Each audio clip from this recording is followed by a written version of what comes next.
Hey everyone, thanks for being here. Welcome to the first of what I hope will be many episodes of my Heaven Will Be Mine playthrough series.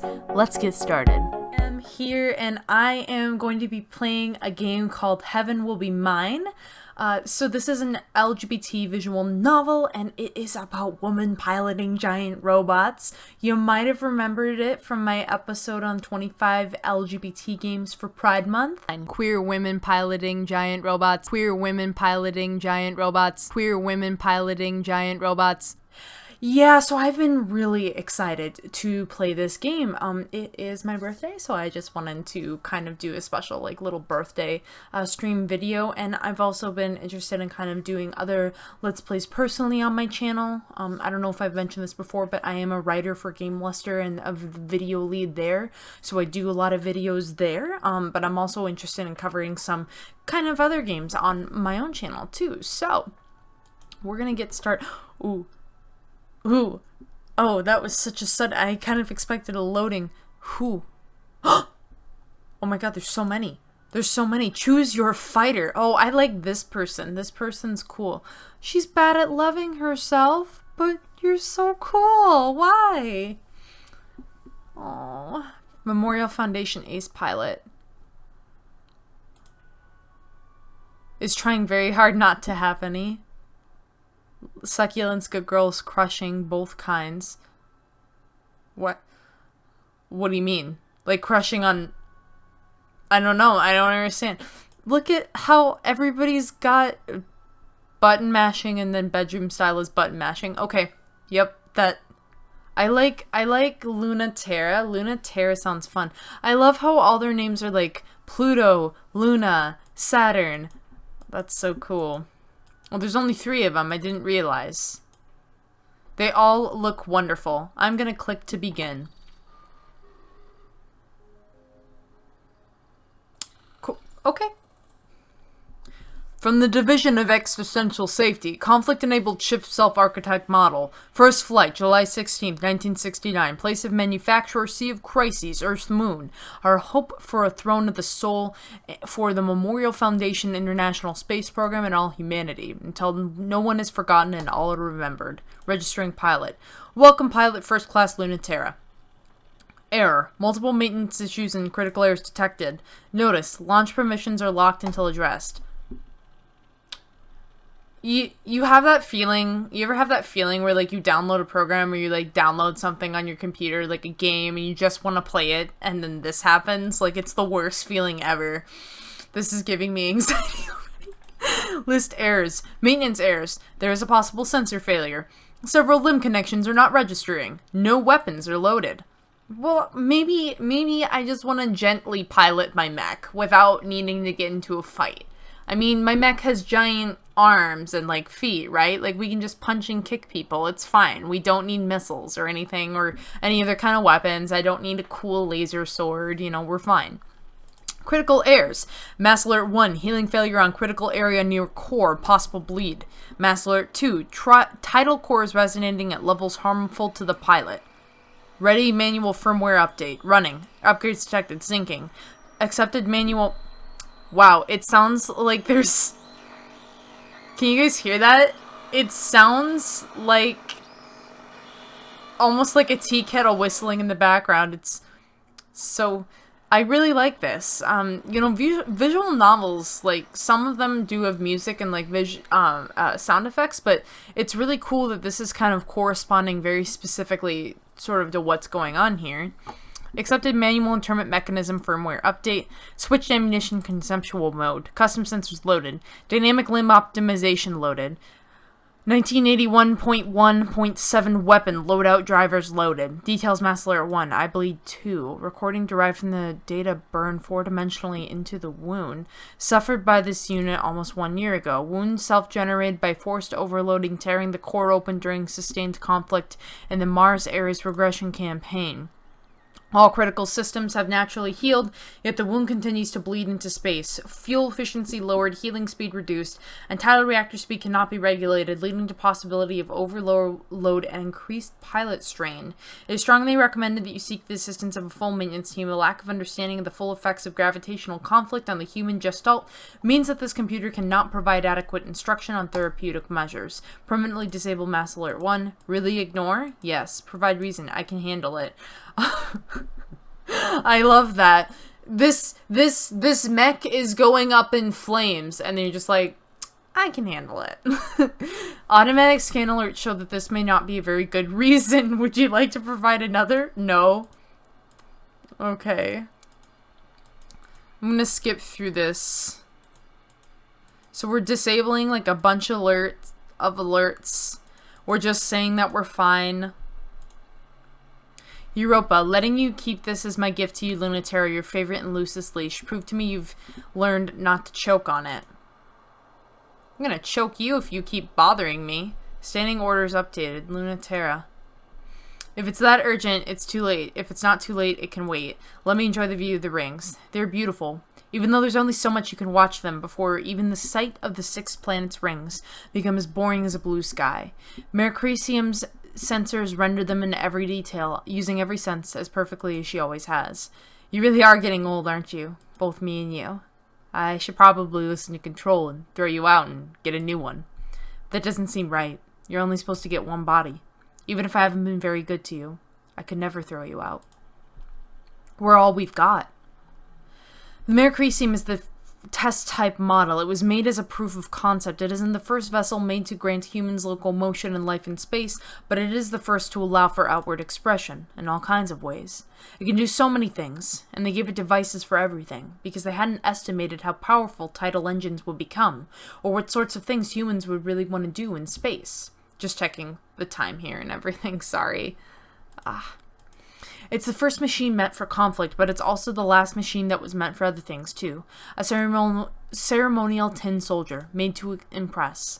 An impossible-to-use machine, mind machine, or biofeedback. Interfacing is necessary to give humans control over a second body, but the Mercuricium is done completely manually. It makes Lunaterra sort of a genius and sort of an idiot that she can't do things any other way. I'm having so much fun, it's hard to believe it's going to be over so soon. No, I love it when old things are over. And new things begin. Open the channel. Let's hear those standing orders. Oh god, this is a lot.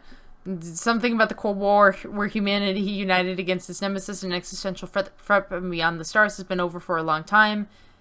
Something about the 50s, we've been fighting a war against an existential threat that we cannot understand, cannot perceive, and is powerless against the technology of Earth. That is a pretty stupid sort of war to fight, isn't it? When there's enough of a mess down here to worry about. Humanity is already the undisputed authority of reality, and we have the physics to prove it. We have the physics to prove it. It's time to return to Earth, our home, the seat of the universe. Before Earth takes us back in pieces, let's go home with grace. On the first anniversary of the decommissioning of the International Space Program, we, Memorial Foundation, Native Sphere Existential Safety, in agreement with our home planet's unanimous decision, declare there is no future for humanity in space. Let's come home. How's that working out for you?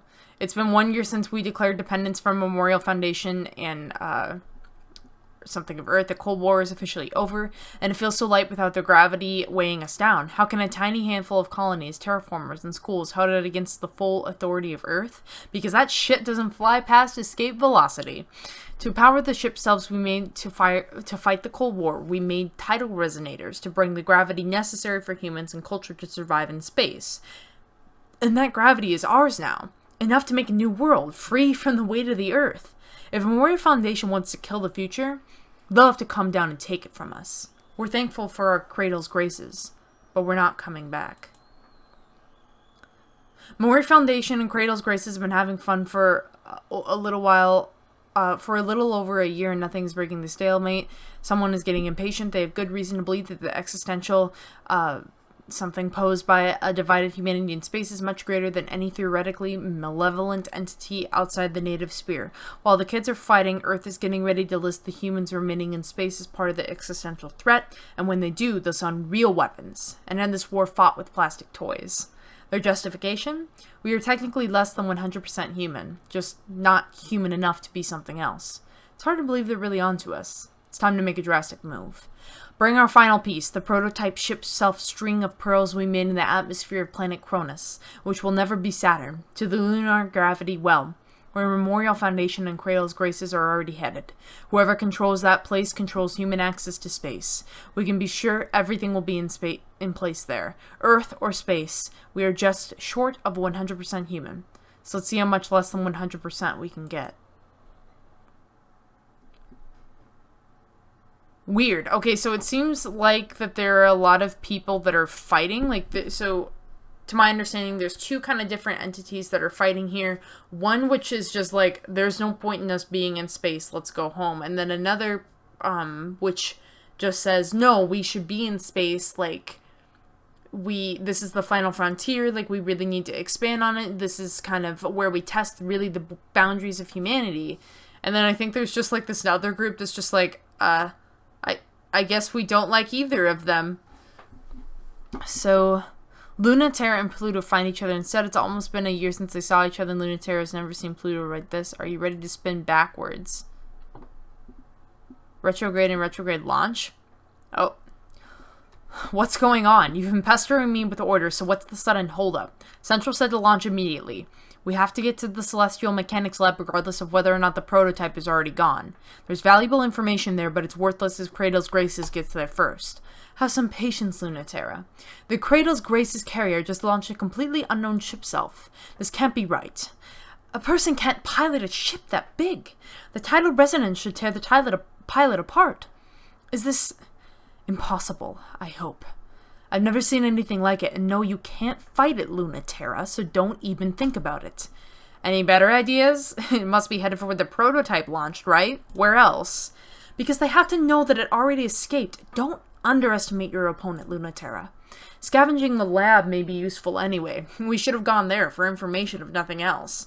Even against an unknown and objectively stronger enemy? What makes you so sure, Lunaterra? No particular reason.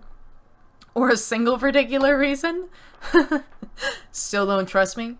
Don't insult your former instructor, Lunaterra. I know how to trust you before you betrayed us to Cradle's Graces. My opinion hasn't changed because we welcomed you back into the fold. My best pilot and worst student, you've never been predictable except in your consistency for trouble. But it's a reliable metric. You're right, you know me. So if you're worried, don't have to let me have free reign like this. Since you were a kid, from your earliest academy days, you've never been able to look in my eyes and lie. You've only got away with anything by keeping your mouth shut. Very unlike Pluto, the hope of Cradle's Graces. She could lie right to my face with a smile if she thought it was for the best. Pluto had exceeded the wildest expectations of the pilot program, so much so that it was decommissioned in part because of her. If Celestial Mechanics have successfully built a monster that can withstand her, this engagement will end in disaster. And that is much more terrifying than this machine you're so eager to fight. That concerns me far more than you betraying us or fighting a battle you can't possibly win. I don't think any of you really understood what you were doing. Pluto was unreal. She's far more overwhelming than any of you understood. If that ship is unworthy of Pluto, it's going to be torn apart under the pressure of her, not the other way around. Pluto is the only real human being.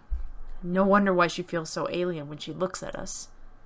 You want me to let you take on an impossibly dangerous mission because you think you can save our enemy. What can I say to that? Maybe she can teach you the lesson I can't.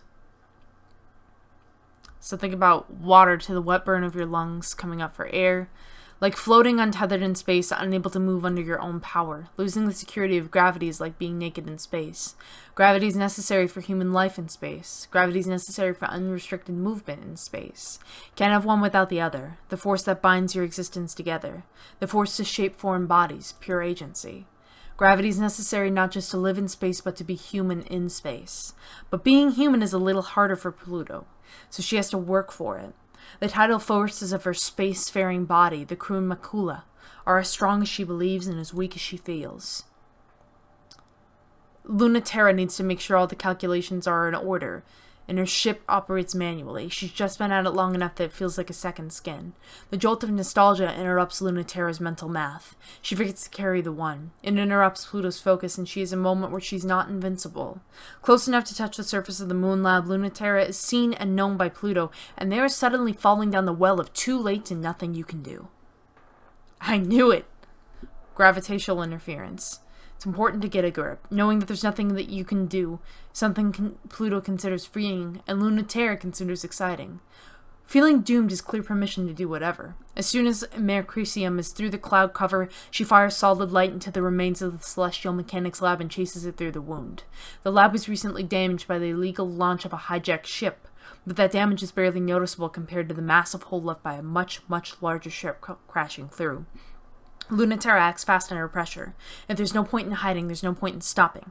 It's true. Lunaterra is living on the whim of MECHS, which can probably do whatever to her at any time. If she can't run away, she wants to make the first move. It's the sort of thing that makes a lot of sense if you think about it, and no sense at all if you think a little more. But that's Lunaterra, isn't it? She's betting you'll think too much, or not enough. Like Pluto, is that really such a good idea? She's someone who thinks just enough. Which makes it easy for Lunaterra to slip through, deep into the lab, until it gets quiet except for the sounds of the moon quaking and trembling. After almost a year, the dread and the thrill is way too much to slow down and start talking. That's what the arrow flying into Pluto's gravity well is saying. Who will make the first move? When Lunaterra punches the last armor layer and opens up the terminal cavern, light spouts out and screaming sound because the crew MECHS is peeling the lab and most of the moon inside out with the forces of its own tides. It's not something that's impossible or anything. It's just something that's only possible in theory, which is still terrifying. More terrifying. And more terrifying than that power is Pluto's finesse. And more terrifying than the finesse is her gentleness, spooling matter like threads in the tiny galaxy of which she is the sun. Her power is very kind, but it's also a little perverse. What meaning does mercy have from something that can core out a moon? MECHS developers compared it to a black hole. They wanted a machine so powerful and absolute, even light couldn't escape it. I wonder why? That seems like a bad thing. Lunaterra understands now that it was wrong. She's a star, gushing and twinkling with matter and light. Who wouldn't be swept up in that? The MECHS is so small. Pluto has never seen it from a perspective like MECHS before. She never imagined it would look so fragile from here, like a toy version of the fierce fighter she remembered. Pluto's sense of scale is true. Lunaterra feels just like a plastic toy, too. Come on, say something. It's making me sad. It really does fit you. So much more than I ever thought. Is it hard to look away? Being able to render you speechless is the power I've always dreamed of. What do you think? I know just a look won't change your mind, but I want you to tell me. Tell you what? That I regret betraying you? I told you then that I always would. No, I won't let you do that, Lunati. Did you think I'd be mad? I mean, of course I'm mad at you, but not for anything you did to me. I wouldn't ever be mad at you for not having enough faith in me to see through Cradle's Grace's dream of a new home for humans in space. I'm just mad at you for not having enough faith in yourself to see it through. And leaving all the work to me. Oops, I guess that's why I'm a little upset with you. Not mad, you know. Just disappointed. I can't believe I'm still the one scolding you like a kid. I'm trying to be the grown-up, you know. I did the responsible thing. Oh, whoops. Guess we missed that sentence. I'm here to play the part of the boring adult, the grown-up villain. Oh, that's right. I remember why I actually am mad at you. You better not go down quietly. You better really believe what you just said. I'll forgive you if you'd left us for something stupid, but I'll never forgive you if you left us for something you don't believe in. And you better not believe it, because I also won't forgive you for fighting for a future that cruel. That doesn't leave me a lot of options. I don't think I can fight against that. Don't you dare. I won't forgive that either. Were you hoping, maybe, that it wouldn't be like this? That I wouldn't have to fight? It'll change you, in ways you don't understand. I've seen you fight so many times. I saw when you got that scar, and your poor ship got her wounds. Has anyone else seen that side of you as much as me? I don't think so. Not even Europa. But it's different when you're on the other side. You think I don't really know you because I've never stared down the barrel of your rifle or felt that knife nick my ship? It's a different kind of knowing. Teach me then, or I'll teach you.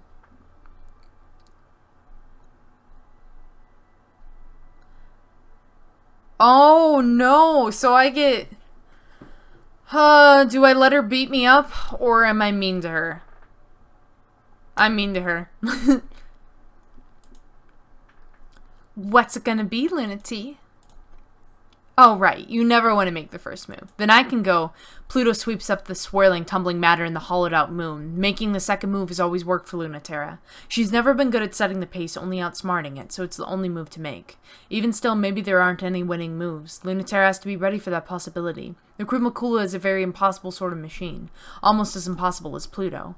Krumakula can grind space-time to a crawl with its tidal forces. Krumakula can pull ambient matter into a whirl with enough friction for the combustion to give birth to a star. Emotionally, and almost as much physically. A tiny sun is born, but Lunaterra has just gotten out of the way. Lunaterra isn't where Pluto was expecting, and then there's suddenly a hail of bullets in her skull. Pluto doesn't mind the onslaught, but it's still shocking. But not in a pleasant way, it's actually very joyful. Really? Really? You're not just trying to scare me?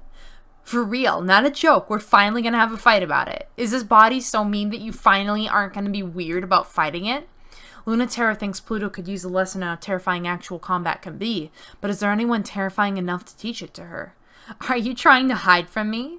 I've been waiting for a real fight. I'm tired of you telling me that you think I'm right. If you really thought that, you'd be here, on my side. So prove I'm wrong already.